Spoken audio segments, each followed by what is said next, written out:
Hindi na nagugulat ang mga netizen kapag nagpo-post sila sa soberano ng mga ganap niya sa Amerika, meaning sanay na sila na nag-a-attend nga sila sa mga Hollywood event tulad nga ng Elton John AIDS Foundation 32nd Annual Academy Awards, viewing party o Elton John After Party Oscars.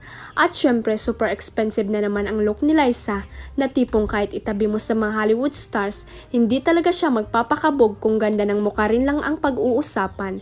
At bongga nga na hindi rin matitindi ang banat kay Liza na hindi nga tulad noon na sinasabi na wala naman siyang ganap sa Amerika. Pero ngayon nga, tila sanay na ang mga fan na makita ang post niya na nag-a-attend siya ng Hollywood event.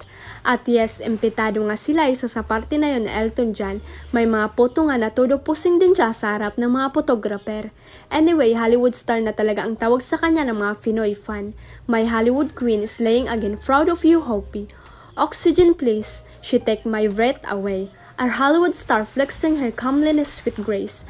Grabe yung ganda. Slay queen, always proud of you. Ah, gorgeous. So lovely and prettiest, our Hollywood star. Stunning. Oh my God, Liza. Simple, gorgeous. Love ya.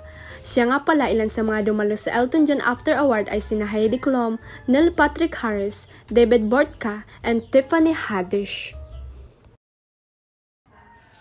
Huwag kalimutang i-click ang subscribe button at i-ring ang notification bell para sa latest at legit chika updates.